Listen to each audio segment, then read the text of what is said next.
엄하늘 감독님, 심현서 배우님, 정우석 배우님, 공민정 배우님, 예, 전부 들어와 주세요. 큰 박수 부탁드릴게요. 안녕하세요.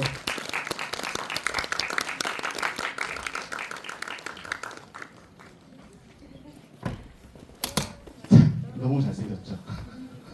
일단 먼저 감독님부터 이 오늘 영화 봐주신 이 그리고 아직까지 기다리고 계시는 관객님들께 인사 말씀 한 말씀 부탁드리겠습니다. 예, 안녕하세요. 저는 영화 너와의 5분의 연주자 엄하늘이라 합니다. 예, 집이 이제 늦은 시간까지 제끼면서 죄송해요.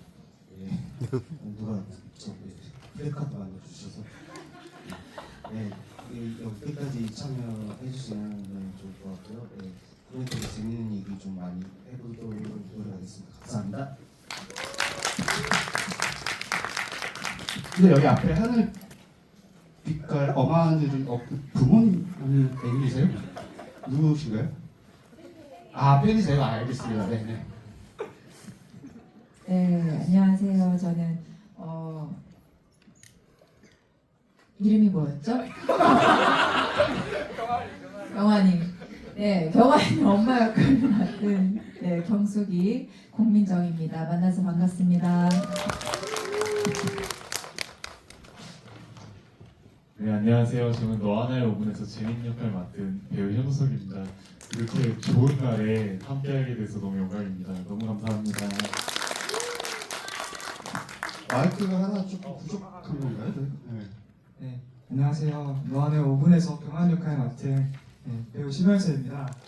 오늘 이렇게 저희 어머니 공민정 선배님과 처음 이렇게 집의를 하는 건데 좀 재미있게 설레는 마음으로 열심히 참여하겠습니다. 감사합니다. 네, 두 분은 이제 사랑하는 사이니까 이렇게 마이크를 쉐어를 하시면 되지 않을까 싶고요. 자, 그 QR코드를 오픈 채팅방에 접속을 하셔서 질문들을 보내주시면 제가 그 중에 몇 가지를 선별을 해서 제가 여러분들께 물어보도록 하겠습니다. 굉장히 힘든 질문 이런 거 말로 하기 힘드니까 오픈 채팅방으로 올려주시고요. 일단 제가 제 개인적인 이야기를 해야 될 것 같은데 제가 이제 고등학교 1학년 때 우리 반 친구랑 전 남고였습니다. 연애를 했는데 심지어 제가 농구를 못해서 저희 반에서 그 농구 실기를 했어요. 15분 동안 제가 못 나와가지고 꼴등을 했거든요, 제가. 그런 장면도 있고, 뭔가 음악을 같이 듣던 장면도 있고, 애들한테 들킬까봐 약간 떨던 것도 있고, 그래가지고, 저를 만난 적이 있어요, 그냥 제 생각은 혹시 그런 편집장님께서 약간 오타쿠 계열이시죠? 좀 완전 오타쿠였죠. 예, 오타쿠들이 친한 친구와 보통 네. 그런 행동을 하면 많이 기억이 남지 않을까 그런 생각이 들어요. 그래서 본인 얘기 같다고 생각하시는 것 같아요. 어쨌든 저는 굉장히 이상한 기분이 계속 들었고요. 어쨌든 이 영화의 시나리오를 언제 쓰신 거고 어떻게 출발한 이야기인지 좀 설명을 좀 해주시면 좋을 것 같아요. 네, 이 질문마다 대답이 다를 때도 있고 늘어질 때도 있는데 짧게 얘기하면 2011년에 페이스북 싸이월드로 제가 이사를 가서 초등학생 때 친구를 검색해 보는데 진짜 만나고 싶은데 검색이 안 되는 친구들이 좀 있었어요. 그때 제가 대학교를 다니는데 제 대학 동기가 죽이는 아이템이 생각났대요. 네. 사랑하는 사람이 흔적을 남긴 홈페이지에 접속했는데 찾을 수 없습니다. 페이지를 이게 떠서 계속 새로 고치는 거란대요.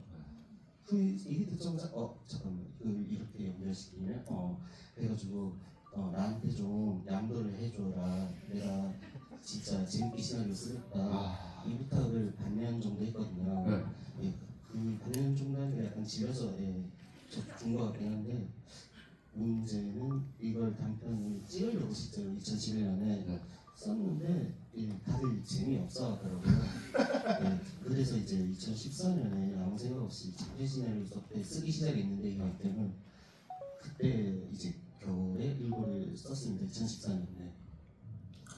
그 당시에 인터뷰가 좀 남아있더라고요. 저기 대구 단편 영화제 이런 데 가셨을 때. 네. 지금도 훨씬 프레시한 얼굴로 이렇게 인터뷰를 하셨던 걸로 기억해요. 일단 제 배우님들께도 이제 좀 여쭤보고 싶은데 사실 처음 시나리오를 받았을 때 읽고 어떤 기분이셨는지. 왜냐하면 이게 굉장히 애틋한 사랑 영화이기도 하면서 일종의 시대극이기도 하면서 그렇죠. 그 시대를 좀 이해해야 되는 부분들도 있고 그리고 기본적으로는 사실 퀴어 장르이기 때문에 사실 처음 읽었을 때 이거를 어떻게 내가 해야 하나라는 고민이 조금 더 깊을 수밖에 없거든요. 고민정 배우.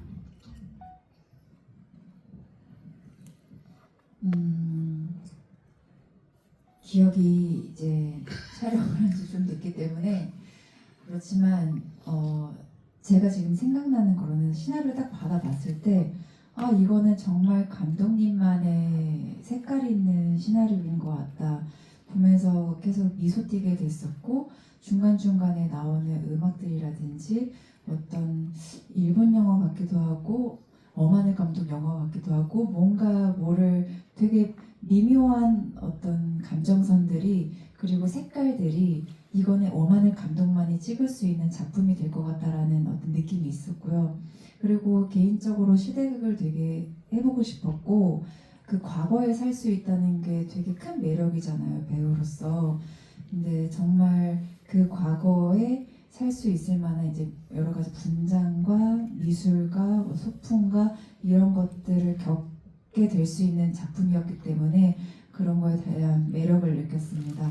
그리고 또한 이제 대구 배경이기 때문에 저는 사투리에 대한 그 굉장히 이제 공포가 있었죠. 저는 이제 서울에서 이제 나고 자랐기 때문에 사투리를 이렇게 감히 제가 막 이렇게 이제 연기를 할 생각을 못했어요.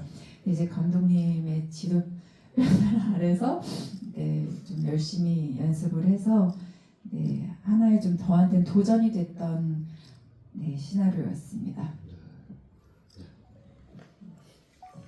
우선 처음에 읽었을 때 최강재민 현석이라서 감사합니다.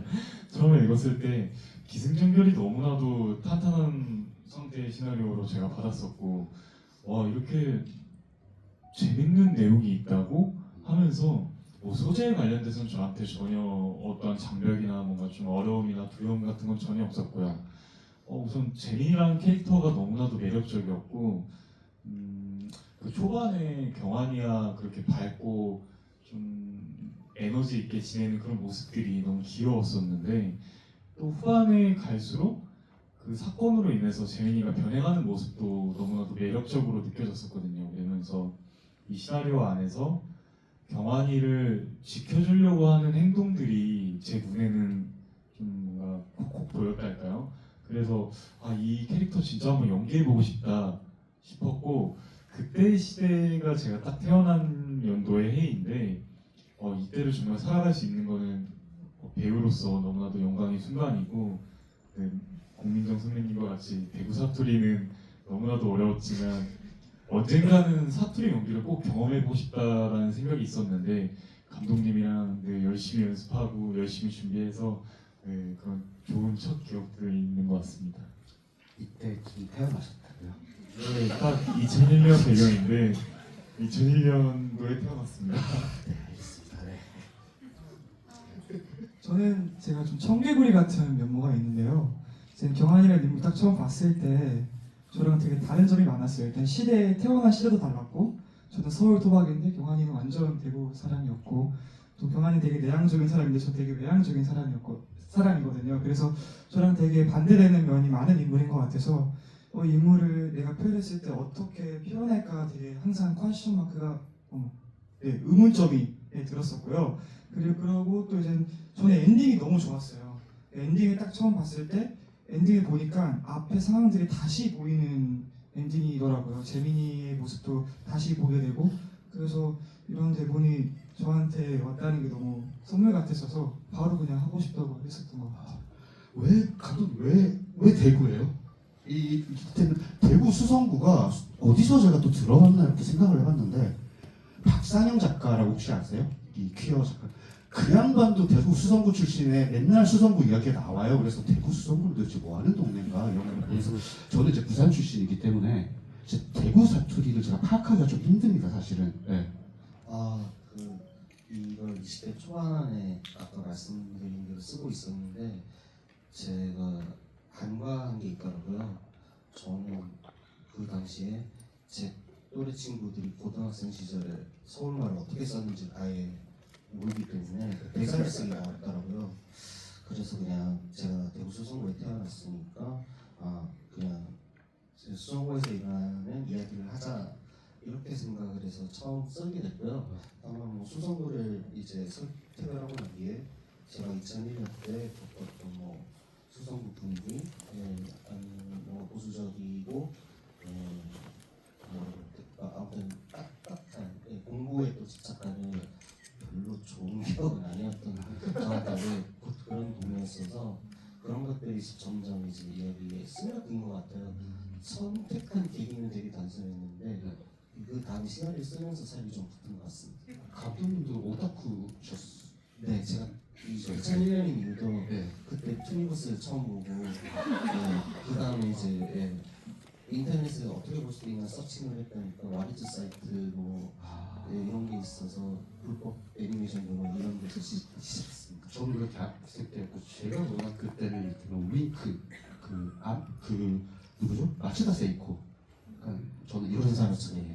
제가 보기에 글로브의 사실 최고 곡은 캔 스타폴링 러버 아닐까라고 생각하는데 그걸 약간 아쉬웠습니다. 네. 그러니까 오타쿠들의 대화였고요. 여기까지는 그러니까 대구라는 그 지역을 설정을 하면서 캐릭터의 행동 방식도 바뀌어요. 그잖아요.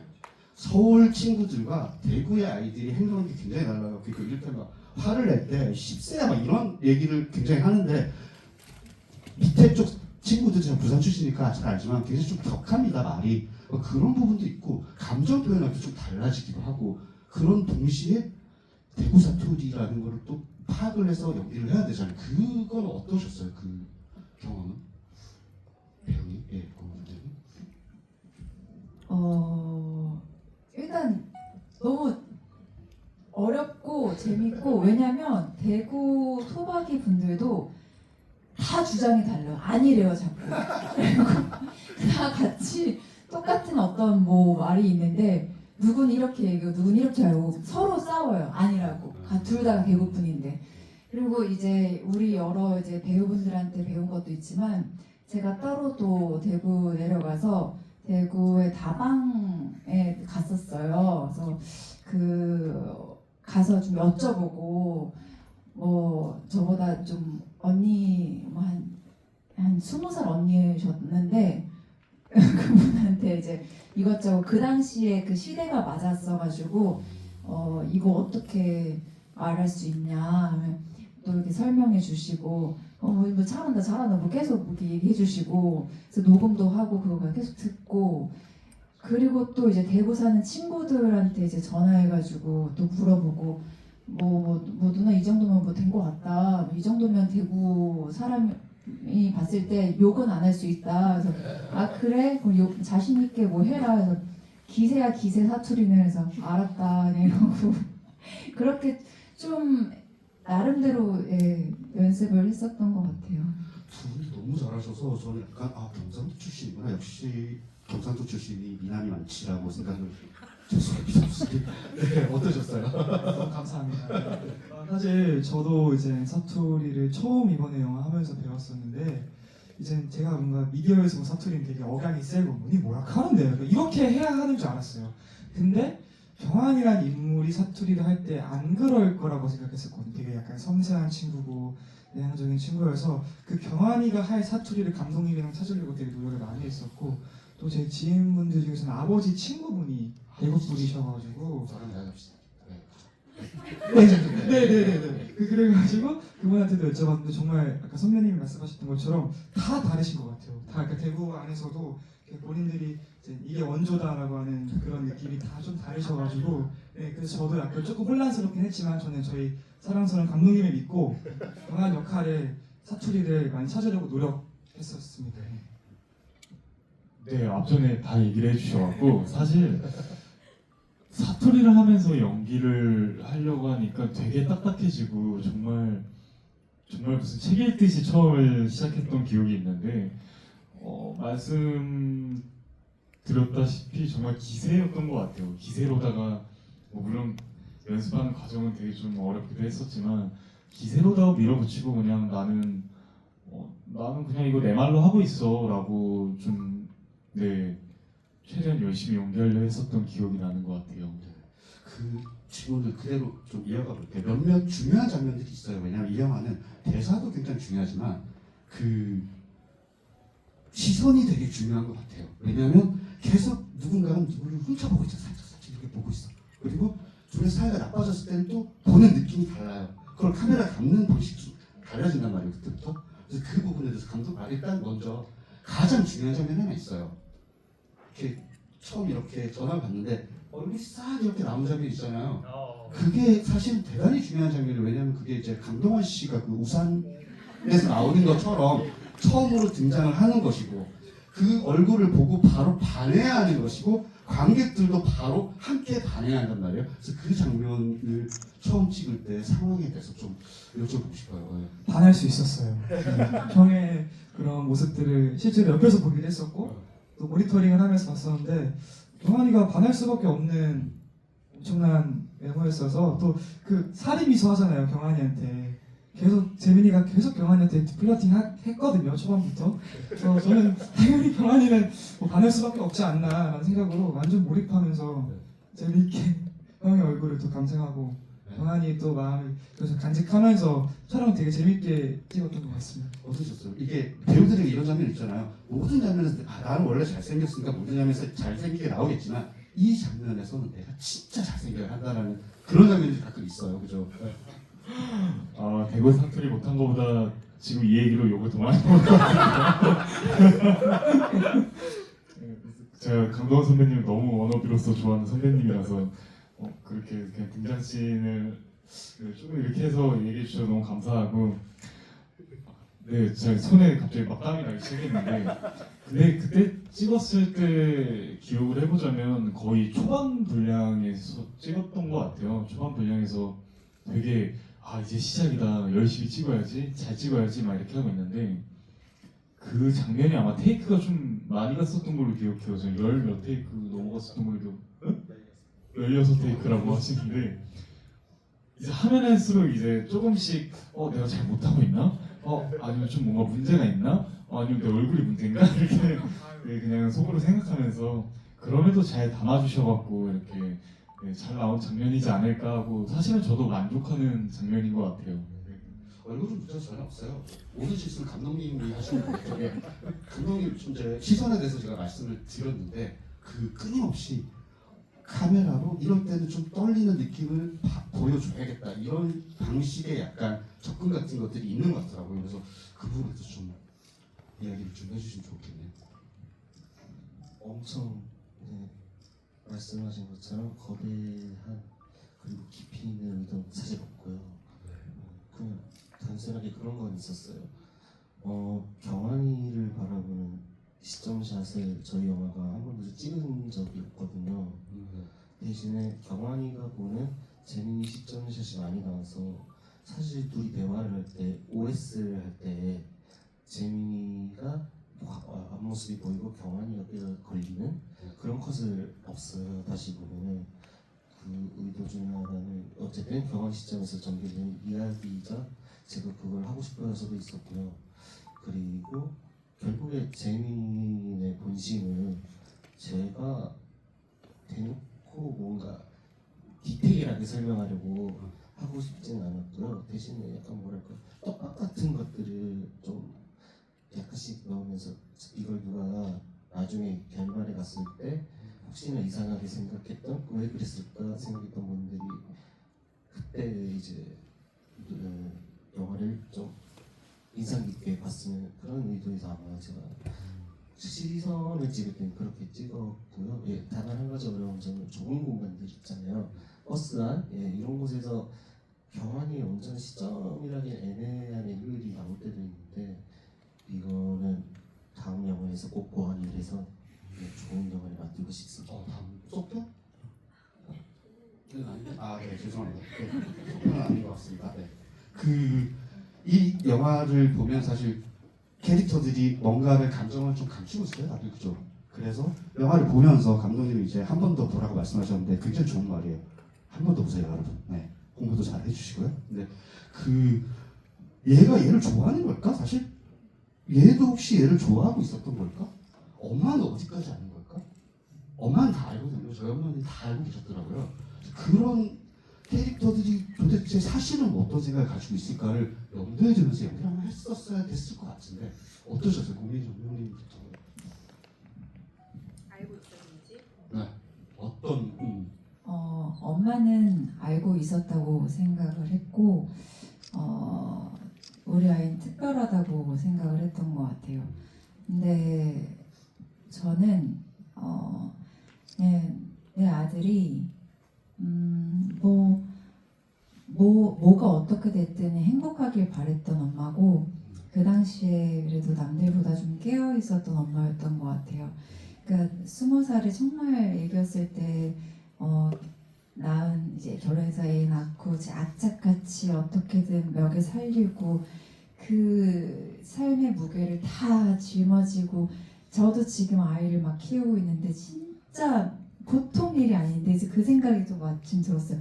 얼마나 이 경숙은 얼마나 힘들었을까. 그 어린 나이에 아무것도 도움받지 못하고. 근데 그만큼 너무 사랑했었던 것 같아요. 그래서 이 아이가 다치지 않게, 아프지 않게, 건강하게 오로지 자기가 사랑하는 길을 갈 수 있게 응원해주고 싶었던 엄마였던 것 같아요. 알고 있었지만 울타리가 돼주고 싶었던 것 같아요. 비슷한 질문에 하나가 있어가지고 진격의 현우석은 누구십니까? 손들기 좀 부끄러우신 건가요? 네, 알겠습니다.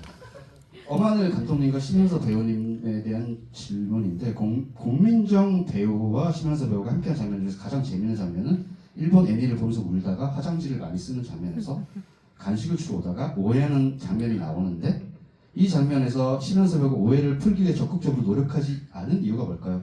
노력하기 좀 힘들겠죠. 아무래도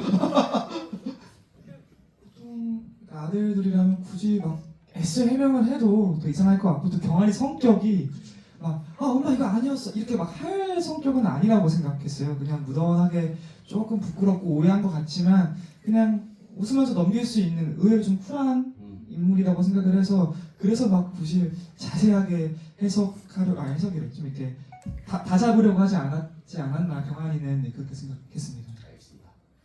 예, 일단 만약 제가 그 상황이었으면, 근데 애니메이션이 아니었으면 좀 되게 무섭고 실수한 것 같고 죄책감이 들 것 같은데, 네, 그래서 저는 일단 그거는 어쨌든 그런 건 아니에요. 애니메이션이 있더라도, 네, 엄마한테 들켰을 때 적극적으로 해명은 제 생각에 못할 것 같기도 해요. 못하죠. 네, 일단 애니메이션 보는 거 제가 사실 별로 안 좋아하셔서 보는 오타쿠라서. 네. 그래 차라리 야동이 애니메이션보다 낫다라고 생각하시는 분들 계실 수 있습니다. 어머님들 중에서는. 네, 그렇죠. 좀 전에 제가 이제 각각의 캐릭터가 가진 어떤 마음이었을까라는 질문을 계속 던졌는데 재민이는 어떤 마음이었을까요? 어떤 마음으로 연기를 하셨어요? 좋아하는 건가요? 네, 저는 첫눈에 반했다고 생각을 했었고요. 좋아한다고 생각을 했었고, 근데 이제 재민이가 좀 그렇게 경환이를 밀어내고 그렇게 차가워지는 부분에 있어서는 저는 어쨌거나 재민이가 가진 그 어렸을 때 전화 오기 전에 당했던 그런 폭력이나 그런 상황들을 다시 한번 경환이라는 친구가 겪게 하고 싶지는 않다. 그러니까 차라리 지금 너무 힘들겠지만 여기서 밀어내는 게 맞다고 생각을 했을 거라고 좀 생각을 하면서 연기를 했었는데, 그리고 어쨌거나 경환 시점으로 이 영화가 진행되다 보니까 재민이는 옆에 있을 때 되게 에너지가 큰데 또 떨어져 있었을 때 재민이는 어떤 역할을 해줘야 되나도 많이 생각을 했었던 것 같아요. 그러면서 이제 저는 재민이한테 가장 좋아하는 부분들이 재민이가 혼자 있을 때 감정을 표출하는 부분들을 너무 좋아하는데 되게 너무 입체감 있게 캐릭터가 그렇게 사는 것 같고, 그런 재민이의 감정 표출이 관객분들한테도 한 발자국은 더 재민이가 가까워질 수 있는 역할이 되지 않았을까라는 생각도 하면서 그런 좀 감정 표현하는 것도 많이 생각을 했었고, 그렇게 경환이를 지켜주려는 마음을 많이 생각했었던 것 같아요. 저는 그 경환이가 이제 중후반부에 특히 인물들과의 관계에서 가지고 있는 압박감이 너무 속상했었어요. 어머니한테도 이제 저가 영천에서 있었던 일 때문에 이제 대구에서 넘어왔었는데 또 그래서 어머니가 또 지하상가에서 힘들게 일하시는 걸 보면서 그거에 대한 좀 미안함도 있을 거고 내가 사랑하는 재민이가 나 때문에 또 고통받고 있는 것 같아서 그거에 대한 미안함도 있을 거고 너무 중후반부 때 경환이가 너무 착해서 사실 본인이 지금 겪고 있는 일만으로도 힘들 수 있는데 그거를 너무 단순하게 생각하지 않고 그 타인의 입장에서 생각해서 그 미안함을 느끼는 경환이가 전 너무 좀 안쓰러웠어요. 그래서 그런 마음들이 터져 나와서 길가에서 울었던 것 같기도 하고 경환이는 그래서 그런 경환이의 마음들을 좀 계속 더 이해해보려고 노력했던 것 같아요. 정말 타인의 입장에서 더 생각하고 본인의 상황도 너무 힘들지만 본인이 사랑하는 사람에 대한 그런 어떻게 보면 일종의 책임감이죠. 책임감을 정말 강한 아이라는 걸 계속 상기시키면서 감정신들이나 뭐 후반부까지 계속 이어가려고 노력 많이 했던 것 같습니다. 저도 고등학교 1학년 때 이렇게 어른스러운 말을 할 줄 아는 사람이 있었을까? 그 들으면서 무슨 얘기를 하고 있죠 지금? 그 각자 제가 이제 영화를 보다 보니까 되게 클리셰를 피해가지 않는 게 너무 좋더라고요. 왜냐면 이렇게 얻어맞고 있을 때 구해주러 오잖아요. 저 그런 게 너무 좋거든요. 아니 왕자님이 와야죠, 그렇잖아요. 그런 데서 요즘 영화들은 다 안 나와요. 그래서 그 장면이 전 너무 좋았고 그리고 또 영화 평론가로서 또 좋았던 장면은 둘이서 롤러코스터 타는 장면. 굉장히 너무 좋더라고요. 그 장면에서 오히려 굉장히 다부지게 뒤에 그냥 따라 타고 그냥 되게 그죠? 되게 의외로 굉장히 강해요. 의외로 울고 있어요. 이렇게 무서워가지고 저 덜덜 떨면서 그런 걸 얼굴을 보여주지 않으면서 그런 두 사람의 어떤 감정을 그 안에서 롤러코스터에서 보여주는 장면도 너무 좋았고 저에게는 좋은 장면들이 꽤 많은데 각자가 생각하는 가장 좋은 장면은 뭘까요? 하나만 딱 고른다면? 네. 저는 볼 때마다 바뀌는 것 같은데 저는 그래도 어머니랑 제가 이제 마지막 소리 지르면서 엄마 내가 왜 이렇게 오는지 아냐고 힘든지 아냐 이렇게 토로하는 장면이 요즘 가장 볼 때마다 계속 저도 감정이 복받치는 것 같아요. 사실 경환이가 감정이 폭발하는 장면이 영화에서 정말 흔치 않거든요.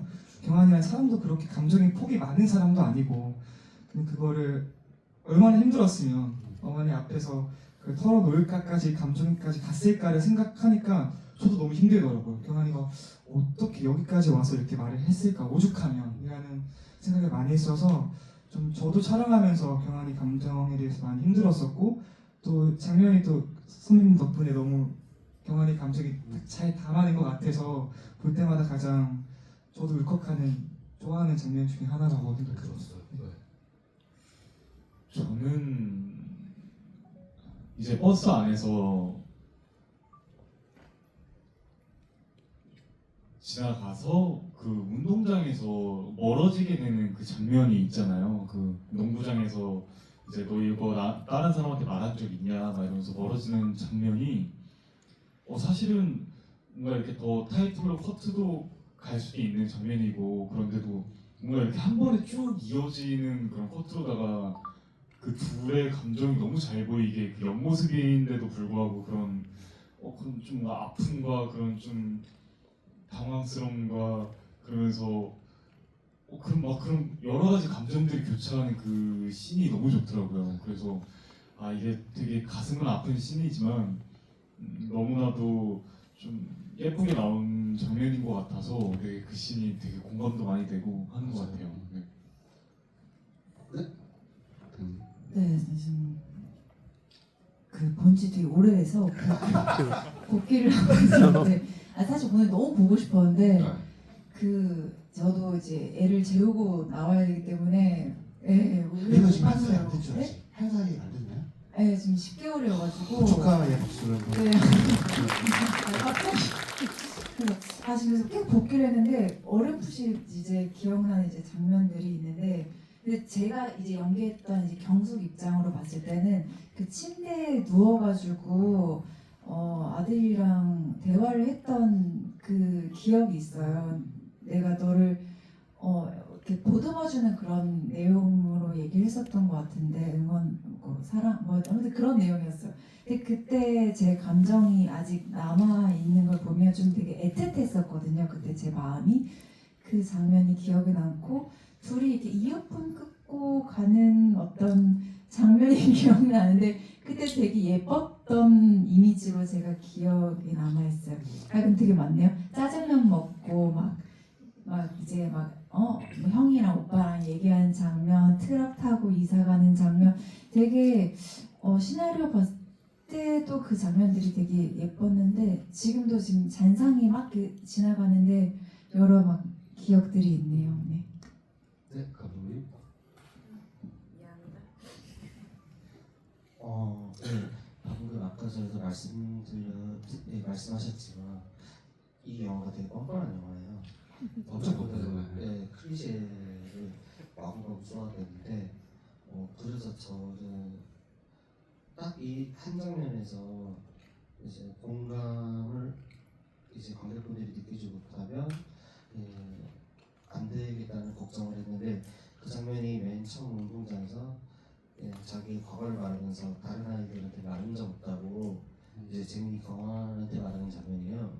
그 장면이 한 15분쯤에 나와서 사실은 좀 늦은 편이긴 한데 오프닝에서부터 15분까지 끌고 가다가 그 장면에서 이제 보시는 분들께서 공감을 해주신다면 이제 좀 직설적인 표현이 많지 않은 영화에 그 부분들까지 호의적으로 볼 수 있지 않을까라고 생각해서 사실 내심 제일 걱정했던 거는 그 운동장 씬이긴 했습니다. 예.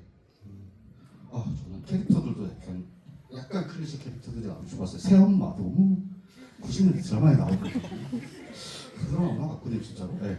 여러분 시간이 많이 너무 빨리 지나가고 있는데 여러분 질문을 조금 받아가면서 진행을 좀 해보도록 하겠습니다. 재민이님 손 좀 들어주세요. 네, 저기 계시는군요. 네. 배우분들 실제로 글로브의 두 곡 중에 어떤 곡을 더 좋아하시나요? 저는 디퍼처스도 좋아하는 것 같아요. 가사가 그렇죠. 경환이의 입장이기도 하고 가사가 너무 경환이의 마음을 그대로 대변해주는 가사들이었어서 저는 디퍼처스 더 좋아합니다. 재민이는 뭐 좋았을까요? 저는 노린 건 아닌데 페이지 소리를 또 좋아해서 네. 네, 좀 다른 매력이지만 어쨌거나 한 분의 아티스트를 좋아한다. 예, 마음이 통하는 기분이네요. 사실 글로브 최고봉은 말씀드렸다시피 캐스터 콜링이 러브니까 다음에 꼭 들어보시도록 부탁드리고요. 보자. 네, 저도요. 예, 말씀하세요. 네, 말씀하세요. 예. 엔딩곡 뭘까요? 엔딩곡 뭘까요? 디파체스 맞다고 합니다. 네. 아니 원래 그때 지하상가 저는 이제 부산 살았으니 서면 지하상가 이런데 그 일본 CD만 파는 사람들이 있었는데 진짜 저렇게 생겼어요. 네. 어떻게 만드신 거예요? 그 캐릭터 조연에 대해서 좀 여쭤보고 싶은데 그 캐릭터도 그렇고 그 재민이 따라다니는 그 둘이 있잖아요. 굉장히 악역? 되게 애들이 그게 없어요. 그렇지 말이에요. 여기 갔다 여기 갔다 하는데 완전 악역도 아니고 나중에 굉장히 공감이 가는 캐릭터가 돼요. 그죠? 그런 부분들에 있어가지고 어떻게 조연들을 배치를 하고 싶으셨는지 감독님. 일단 맨 처음에 시나리오를 쓸 때 그 안경낀 친구랑 뺨 같이 때리는 친구가 그래도 착한 역할로 썼어요 제가. 그런데 이제 수정을 하다 갑자기 마지막에 통화할 때 이런저런 얘기를 이제 안경낀 소리라는 캐릭터가 말해주는데 이런 얘기까지 하는 걸 경환이는 들으면서 뭔 생각을 할까 잠깐 생각을 했는데 어떻게 보면은 그 친구가 시시콜콜 말해준 과거들 중에는 경환이 겪었던 이미 과거도 있을 거고 예를 들어 새엄마라는 걸 저는 차에 탔을 순간부터 이제 유일하게 사투리도 안 쓰시고 엄마인데 아들한테 그런 식으로 보면 가족에게 못 받았던 소리도 하는데 엄마가부터 아들한테 하지는 않잖아요. 그렇죠, 안 하죠. 그래서 저는 사실 새엄마라서 일부러 그렇게 좀 나쁜 대사를 뱉을 수 있게 보였으면 하는 바람에서 쓴 대사긴 한데 저는 어쨌든 이런 것도 사실 뭐 불확실한 거긴 한데 경환을 들었을 때 얘가 하는 말이 이거네 하는데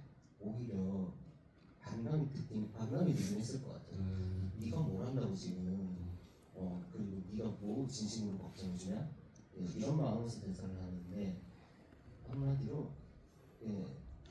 영화 속의 소리나 이제 도겸 옆에 있는 이 두 캐릭터는 학교에서 만날 수 있는 이제 사람 아이들 중에 아이들에 속한다고 저는 생각했거든요. 그래서 무조건 악한 것도 아니고 무조건 착한 것도 아니고 어떻게 보면 우리가 평범하다고 말할 수 있는 아이들은 이런 반응을 보이지 않을까라고 생각해서 시나리오를 좀 수정을 해서 지금처럼 착한지 악한지 알 수 없는 아이들을 만든 것 같습니다. 그게 너무 좋았던 것 같아요. 사실 이렇게 고등학교 때를 뒤돌려 보면 너무 정글 같은 시절이어가지고 다 악마 같고 옆에 있던 애들 그런데 알고 보면 다들 이해심도 깊고 많은 성격을 가진 굉장히 좋은 아이들이에요. 대부분은 그런 부분들이 잘 나서 너무 좋았던 것 같고요. 그리고 자, 성인 경환이는 만두님 누구세요? 만두? 네, 저기 계시네. 네. 성인 경환이는 왜 운동장에 찾아갔나요? 첫눈이 오는 날 맞춰서 찾아간 마음이 뭔지 궁금해요. 그리고 점점 애인도 있으면서. 그쵸? 그니까.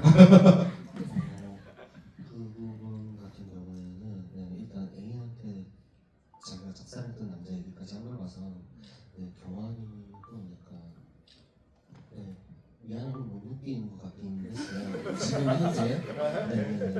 근데 이제 운동장을 찾아가는데 그 전에 보이는 뭐 지하상가, 수성교 이런 것들이 그 전에 다 재민이랑 갔던 과거를 인서트로 찍은 거거든요.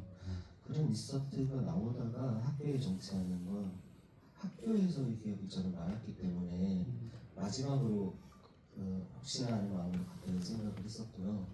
그리고 막상 학교에 와서도 뭐 교실 안도 있고 운동장도 있고 옥상도 있는데 옥상을 택한 이유 중에 하나는 재미가 어쨌든 옥상에서 특히 저는 피시스플래시스에서 책 찍고 종이 날리는 그 샷을 찍을 때 옥상에서 재민이가 본심을 자주 말하는 캐릭터라는 생각도 했었거든요. 뭐 덕분에 시험 멈추지 말라든지 자기 일 굳이 괴롭게 내가 시간 내었다든지 그래서 약간 재미랑 비슷한 공간이라 생각을 했어가지고 엔딩은 무조건 학교로 갔을 때 옥상에서 또 뻔뻔한 한마디를 해야겠다 해서 마지막 대사도 그렇게 썼습니다. 저는 사실 그냥 클릭하면 주소가 쫙 나오기를 바랬거든요. 사실. 비정의 끝이 났더라고요. 저도 계속 검색해봐요. 이제 고등학교 때 사귀었던 애 이름을 검색을 하는데 어디에도 없어요. 죽었나봐요. 네.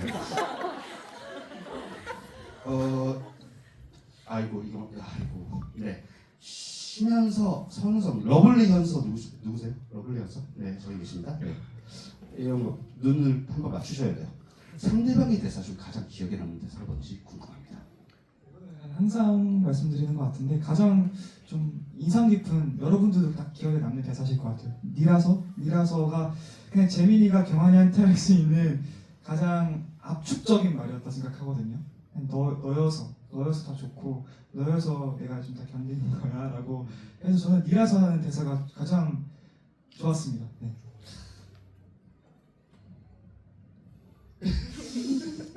제 대사를 뺏어버렸어 지금.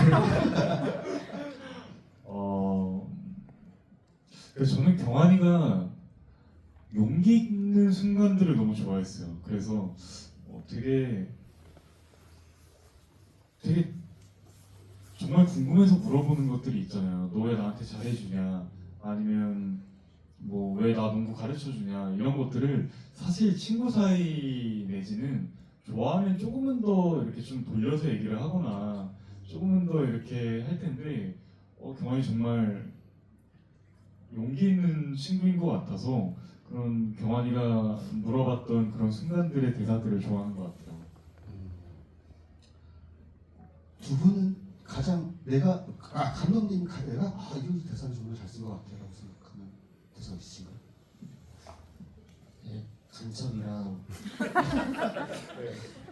이건 의도하지 않았는데 그 하리수 씨가 TV에 나올 때 앞자리에 앉은 소리랑 도겸이 뭐라고 하는데 이제 하리수 얘기를 경환에게 물으면 경환이가 뭐 21세기 아니냐 그 대사인데 그 다음 대사를 너무 찰지게 하더라고요.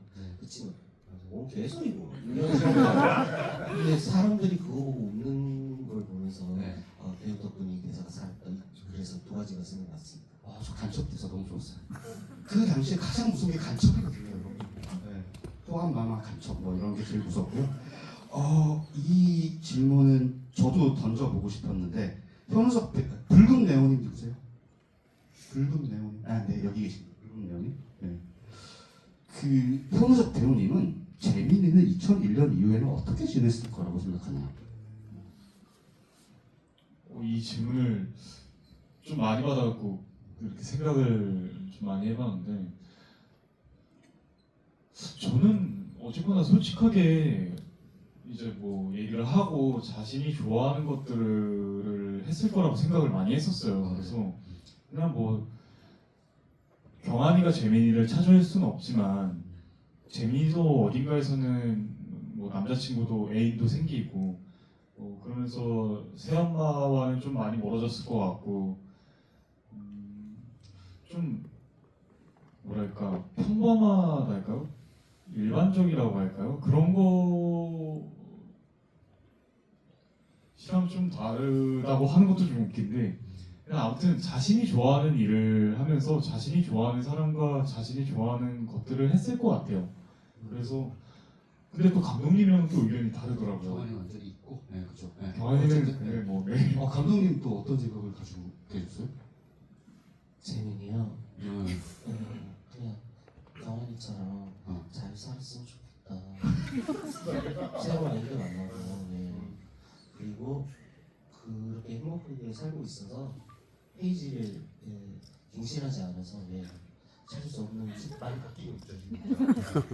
감독님은 계속 저렇게 말씀하셨던 것 같은데 저는 네. 무조건 재민이 감추고 살았을 것 같아요. 계속 무조건. 왜냐면 사실 재민이 성향에서 경환이 같은 인물이 나왔으면 그때 바뀌었어야 한다고 보거든요. 유일한 전 터닝 포인트가 경환이였을 거라고 생각했어요. 재민이의 인생에서. 물론 뒤에 내용이 나오지 않았기 때문에 너무 쉽사리 정리하는 걸 수도 있겠지만 근데 저는 재민이 인생에서 경환이란 터닝 포인트를 못 잡았잖아요. 어쨌든 재민이가. 그리고 뭐 어쨌든 글로벌 사랑 작품 적긴 했지만 경환이가 또 놓쳤고 그래서 저는 재민이가 계속 어머니 밑에서 살면서 약간 사회 속에서 재민이를 규정하는 대로 살았을 것 같아요. 저는 네 저도 여기 찬성합니다.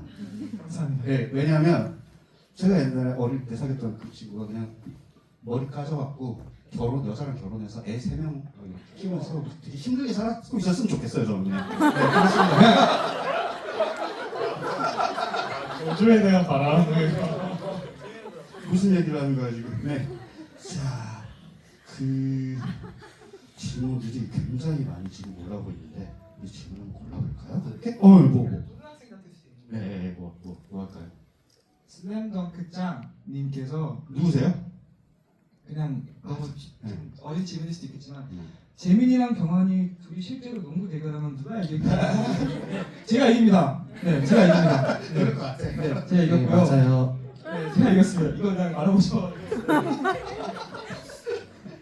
그래서 뮤비에서 공을 못 넣었어요. 왜? 뭐라고 하셨어요?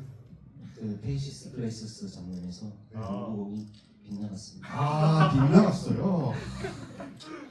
못하셨구나. 인정하겠습니다. 또 이제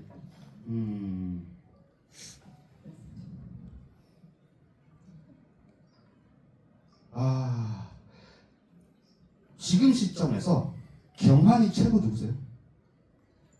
저기 계십니다. 네. 지금 시점에서 경환이와 재민이로서 서로에게 해주고 싶은 말이 있다면 뭐가 있을까요? 제 본체 말고 네.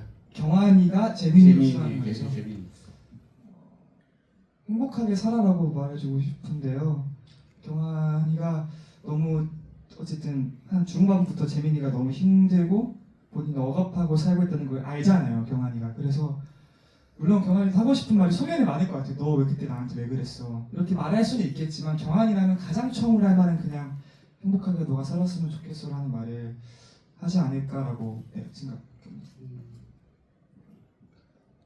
사실 재민이는 영화 내부 안에서 되게 조용한 고백들을 많이 했다고 생각을 하고 그리고 재민이가 너무 잔인하다고 생각되는 게 이 사건을 미결로 끝냈잖아요. 그래서 그냥 평생 기억하라고 얘기해주고 싶을 것 같아요. 경환이가. 네. 맞아요. 네. 이 고민정 배우님께도 이제 질문, 사실 이런 청춘을 겪고 있는 아이들이 있을 거예요. 아마도 이게 뭐 약간은 아니지만 내 아이가 나중에 자라서 엄마 나 사실은 그 남자 좋아해라고 하는 순간이 올 거예요. 저희 어머니한테도 왔거든요. 온다니까요, 여러분. 저희 어머니는 그럴 줄 알았다. 넌 원래 이상했잖아. 그 정도였는데 그 당시로는 저는 굉장히 스무드하게 넘어간 상태인데 사실 그런 고민을 갖고 사는 친구들이 있을 텐데 그런 아이들에게 지금 이제 막 부모가 된 이 어른의 입장에서 어떤 말씀을 좀 해주고 싶으실까요? 저는 실제로 이 얘기를 했었고, 근데 저는 그냥 제 새끼가 행복했으면 좋겠어요. 그 얘기를 남편한테도 했었고, 그리고 실제로 저는 정말 이렇게 가까운 친구들이 뭐 많기 때문에 그래서 그 친구들한테도 같은 말을 했었고, 그냥 네, 사랑하니까 더 그 사람이 행복했으면 좋겠다라는 마음이 생겨서 남편이 진짜 계속 물어, 진심으로 진짜 괜찮아, 난 진짜 괜찮아, 이 얘기를 하게 됐어요. 뭐 어떡해요. 사랑한다는데. 감독님께도 여쭤보고 싶은데 사실 이 대부분 이제 한국에서 나오는 이제 어느 날 3670이라는 영화도 들어오는데 퀴어 영화들은 되게 이제 퀴어 당사자가 자신의 이야기를 하는 그런 장르일 수가 있어요. 근데 이 영화 같은 경우는 그렇지 않고 정말 하나의 이야기로서 접근을 한 건데 그렇게 만드시면서 감독님도 뭔가 그 어떤 변화한 지점 같은 것들이 있을까요 혹시? 예, 아무래도 이 시나리오가 제 처음으로 쓴 장편 시나리오였거든요. 근데 문제는 이제 선생님께서 시놉시스들 중에 이 아이템이 좋은 것 같으니까 써봐라 하고 쓰고 있는데 제가 이걸 왜 쓰고 있고 그리고 이 이유를 모르겠는데 계속 쓰고 있는 게 또 왜 그런지도 잘 이해가 안 갔어요. 그래서 사실은 뭐 9월부터 쓰기 시작했는데 10월 11일 그냥 뒀어요. 네. 뭐 자꾸 안 풀렸어요. 그 앞부분이에요. 근데 12월 때 어느 날 갑자기 앞부분에서 이제 둘이 멀어지기 직전까지 이제 쓸 수 있겠다라고 생각해서 썼는데 그걸 쓰고 뒷부분은 사실 되게 바로 썼어요. 솔직히 얘기하면 반나절 밤을 새면서 썼는데 이게 제가 왜 뒷부분에 이제 쓸 때 막힘이 없는지가 생각이 났던 게 나 이제 이거 쓰기 전에는 잘 몰랐는데 내가 그래도 대구를 되게 그리워하는 학창 시절을 보내는구나. 이거를 깨달았던 게 저한테는 제일 뭐랄까 의미 있는 이 시나리오를 쓰고 난 뒤 의미 있는 깨우침이었던 것 같아요. 자 마지막으로 질문 하나 정도를 이게 잠깐만. 어제 라디오에서 오늘 GV에서 흥행 공약 알 수 있나요? 이게 무슨 말이에요? 천사 우석이님이 누구세요? 네, 무슨 말씀이신가요? 어제 라디오에서 공약 얘기할 거라고. 오늘 공약을 얘기할 거라고 말씀하셨어요 라디오에서? 예, 그래요? 그럼 말씀하셔야죠 지금. 춤까지 했잖아요. 저거 아니면 티셔츠. 저희가 알고 있는 예상하고 있는 공약이 두세 가지 정도가 있는데 제가 우연히 이제 라디오에서 좀 춤을 추게 돼서 우리 우석이 형도 한번 추면 너무 좋을 것 같아서 1만 명이 되면 형이 또 이제 와 영상도 볼 수 있고 또 감독님께서 대본집도 생각은 하고 계신다고는 알고 있는데 정확하지는 않아서 그렇게 두 가지 정도로 저는 알고 있었는데 아직 확실하지는 않아서 다음 GV 때 더 확실한 답변으로 돌아오겠습니다. 몇만인지가 이렇게 정하셔야 돼요. 그죠? 아마도 1만 이제 아닐까요? 1만. 네, 좋습니다. 왜요? 말씀하세요. 시나리오 미만으로 좀 이 대본집은 이만됐을 때. 네, 알겠습니다. 지켜보겠습니다. 네. 한예종 합격하셨어요. 연기 전공이신 건가요? 네, 임하는 마음을 한번 말씀을 해주셔야죠. 진짜 너무 행복했고요. 또 입시를 너무 열심히 치열하게 해왔어서 딱 어제 발표가 나고 오늘 또 이렇게 개봉까지 할 수 있게 돼서 정말 제 인생에서 가장 기억에 남을 감사합니다. 가장 기억에 남을 한 주일 것 같고 또 제가 또 저도 붙었으니까 이 영화도 저희 목표 지점인 뭐 1만 관객, 2만 관객 최대한 많은 관객분들이 저 영화를 보신다면 더욱더 좋을 것 같습니다. 네, 감사합니다. 네. 고민정 배우님께 저기 큰 콘이 웃긴 무지 누구세요? 콘이 웃긴 무지. 아이디가 좀 부끄러워서 손을 안 대주는 것 같은데. 네. 경환 그게 아니구나. 잠깐만요. 제가 아까 찾았던 질문이 뭐냐면 아이고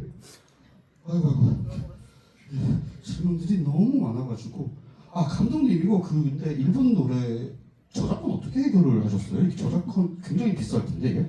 예, 그래서 맨 처음부터 저작권 허가가 안 나면 찍을 수 없는 시나리오라 생각해서 무턱대고 전화를 드렸고요. 그리고 이것저것 알게 됐어요. 이게 저작권이라는 세 가지는 아니고 작곡가, 뭐 제작자, 뭐 다 각각 비용을 지불해야 되고 뭐 그런데 약간 에이벡스라고 일본 회사에서 재밌게 생각하셨나 봐요. 한국 독립영화에서 일본 가수의 노래를 두 개를 쓰고 싶다고 하니까 히트곡을 예, 그래서 그것 때문에 상업영화는 약간 편의를 많이 봐준 것 같고요. 특히 이제 모닝무스의 노래 같은 경우에는 우리가 예고편은 아니고 쇼츠로 인스타 같은 데서 공개가 됐었는데 그쪽에서는 사실은 되게 편의를 많이 봐주긴 해서 이제 독립영화라서 이 노래를 사용할 수 있지 않았을까 그렇게 생각합니다. 맞아요. 상업 영화 쓰면 진짜 일본은 확실하게 정말 돈을 떼가는 그런 거거든요. 네. 요겁니다. 네네네네. 요게 요건가요? 요거 하실래요? 예. 아니 다른 질문이에요. 저도 다른 질문. 요겁니다. 요거. 진명이 현우석님이 질문인데 고민정 배우님께 항상 또 이걸 여쭤보고 싶은 것도 한데 한국에서 독특한 소재나 화제가 되는 독립 영화가 나올 때마다 빈도 높게 고민정 배우가 출연해서 너무 반갑고 대단하다고 생각합니다. 그 독립 영화에 대한 애정 그리고 마음에 대해서 조금 알고 싶어요. 뭐 이렇게 딱 독립 영화라고 나뉘어서 이걸 이렇게 좋아하다기보다는 좋은 시나리오가 있으면 하고 싶은 마음이었던 것 같고 상업 독립 뭐 굳이 나눠서 생각했던 것 같진 않아요. 근데 또 제가 특별히 뭐 저는 이제 단편 영화부터 시작을 했기 때문에 아무래도 애정이 더 있는 건 맞습니다. 그리고 독립 영화 재밌잖아요. 좋아하고요. 그래서 딱히 뭐 어떤 거대한 마음을 품고 하는 건 아니고요. 정말 그냥 재밌는 거 선택해서 하는 편인 것 같습니다. 사실 저는 이렇게 요즘 독립 영화 굉장히 재밌는 것 같아요. 왜냐하면 요즘 상업 영화를 만들기가 너무 어려워지고 있고 그 정도의 이제 예산을 투자할 수 있는 영화가 없어지고 있어서 대부분 이제 넷플릭스로 가고 있고 이런 상황에서 오히려 독립 영화에서 훨씬 신선하고 재밌는 일들이 많이 벌어지고 있는 것 같고 지금 극장 산업이 약간 이렇게 내려가고 있는 이런 상황이 오히려 전 독립 영화 빛을 더 볼 수 있는 그런 시기라는 생각이 들어요. 그래서 오늘 돌아가시면서도 이 영화에 대해서 소셜 미디어를 세 개를 하고 있다면 세 개 전부 다 어떤 영화인지 어디서 상영하고 있는지 어떤 이야기를 나누는지 이런 이야기들을 꼭 좀 해주셨으면 좋겠어요. 왜냐하면 홍보할 수 있는 통로가 별로 없기 때문에 요즘은 여러분 한 분 한 분의 그런 의견이 굉장히 중요합니다. 사실 시간이 이제 거의 다 되어가고 있는데 감독님은 사실 로비처럼 배우를 하시잖아요. 배우를 경험하시잖아요. 혹시 출연작이 지금 결정이 된 게 있나요? 네, 없고요. 근데 로비에서 좋게 봐주신 감독님 두 분께서 드라마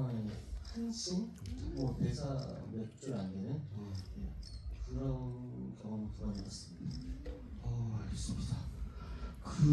정말 이 영화를 보면서 제가 어떤 생각을 했냐면 굉장히 사실은 엄청 상업적인 영화라서 저는 좋다는 생각을 했어요. 아까 말씀드렸다시피 클리셰도 마구 쓰고 그리고 원래 제가 처음 딱 보기 시작했을 때 제목도 너와 나의 5분 이게 이게 5분 만에 반한다는 이야기인가요? 이 제목은 어떤 의미죠? 이게 이효리는 10분 만에 고칠 수 있다.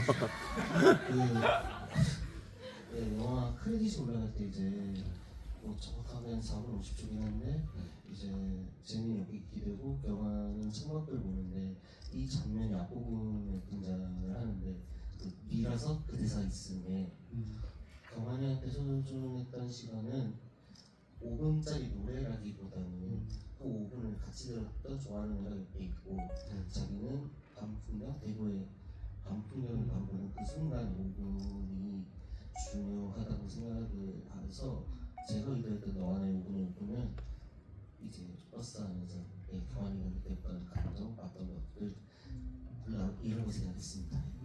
버스 장면들이 너무 좋죠. 사실 요즘 노래들이 한 2분 정도로 짧아져가지고 5분짜리 노래가 좋은 것 같아요. 2분으로는 얘기를 할 수가 없죠, 사실.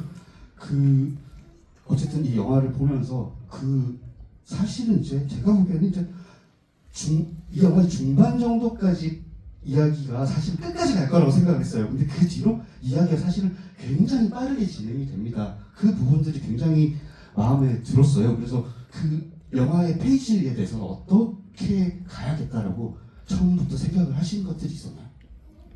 늘 그게 고민이었던 게 운동장에서 이제 경환이가 애돌려서 자신의 진실을 밝히는 부분이 지금하고 다르게 약간 뒷부분에 있었거든요.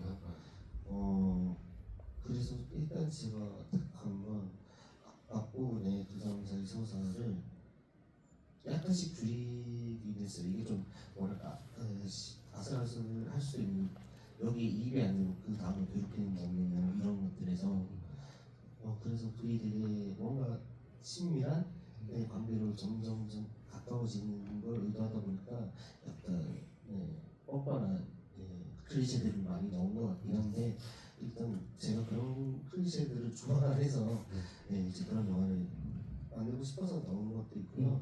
이 뒷부분 같은 경우는 사실 그냥 크게 바뀐 건 없어서 아마 이 영화는 뒷부분 찍고 싶어서 내가 쓴 거 아닐까 뭐 그런 생각을 한 적이 있어요.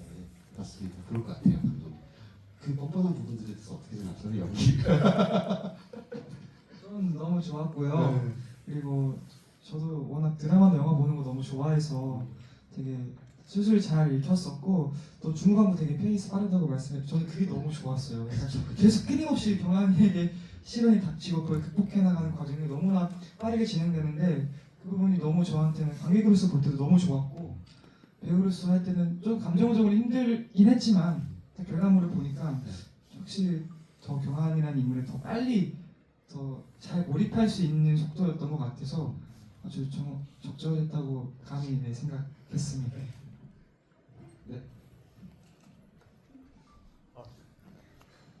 저도 후반부로 갈수록 그 빨라지는 부분들이 너무 좋더라고요. 그러면서 사실 제가 저희 영화의 가장 큰 강점이라고 느끼는 것은 후반부에 정말 엔딩까지 봤을 때 다시 돌아오는 그런 몽글몽글한 감정이나 풋풋한 감정이나 여운이나 아쉬움이나 그런 여러 가지 감정들이라고 생각해서 마지막에 그렇게 빨리 달리니까 딱 눈 떠보니까 엔딩인데 그때 느껴지는 감정들이 너무 좋더라고요. 그래서 저도 좋아하는 것 같습니다.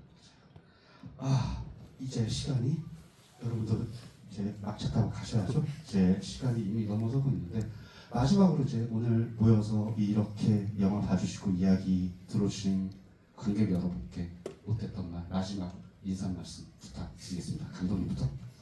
네, 이렇게 오랜 시간, 늦은 시간까지 끝까지 다들 지구에 참여해 주셔서 감사드리고요. 이건 어쩌다가 저 혼자 멋대로 상상하다가 최근에 든 결심인데 저희 영화가 만약에 좋은 반응을 오게 된다면 이거는 혼자 상상을 내면부터 했던 건데 재민 시점에서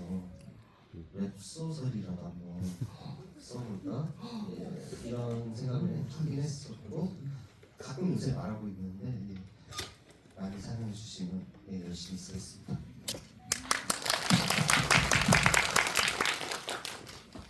네, 지금까지 잘 함께해 주신 여러분 너무 감사드립니다. 2025년 이제 거의 끝나가는데 반짝반짝거리는 영화가 나왔다고 생각을 해요. 이 영화 찍을 때 과정들이 되게 소중했어요. 일단 감독님하고 하는 작업들이 너무 재밌었고 처음에 딱 미팅했을 때 이 감독님의 현장에서 소통이 잘 될까? 약간 이런 편이 좀 있었는데 현장에서 소통이 너무나 원활했고 너무나 귀여우신 감독님이었고 제가 진짜 영화 이거 촬영 끝나고 진짜 팬이 됐거든요. 너무 제가 진심으로 응원하는 감독님 돼서 이런 감독님의 영화가 계속 만들어졌으면 좋겠고 이 영화가 정말 많이 사랑을 받았으면 좋겠어요. 여러분이 정말 응원 많이 해주시면 저희한테 도움 많이 될 것 같고요. 저는 또 어디선가 또 열심히 연기하고 또 다음 작품 또 이 작품이 어딘가에서 또 극장에서 만나 뵙도록 하겠습니다. 지금까지 잘해주셔서 너무 감사합니다. 조심 들어오세요.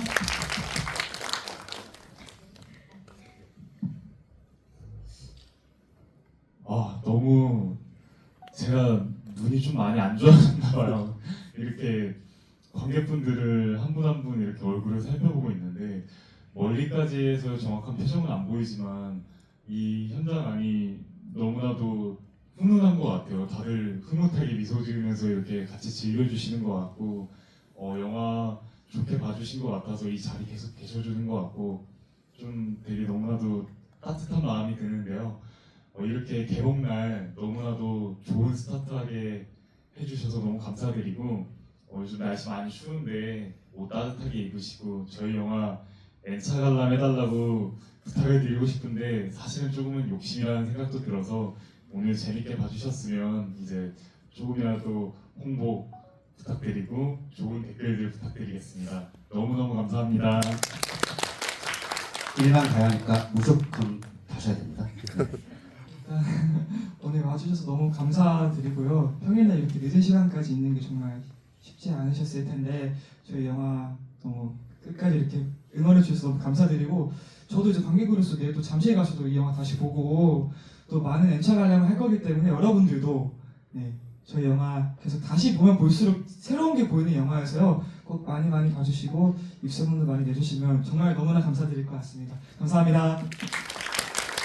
배우님 말씀은 사실 아까 감독님이 거의 이 세션 처음 시작할 때 그 복선을 많이 깔아놨다. 그래서 다시 보면 새로운 이야기들이 보일 것이더라고요. 그래서 저도 다시 볼 거거든요. 그러니까 여러분 한 3번 정도 보시고 그때마다 홍보 도와주시면 감사하겠고요. 마지막으로 오늘 좋은 이야기 나눠주신 네 분께 큰 박수 한번 부탁드리겠습니다. 고맙습니다.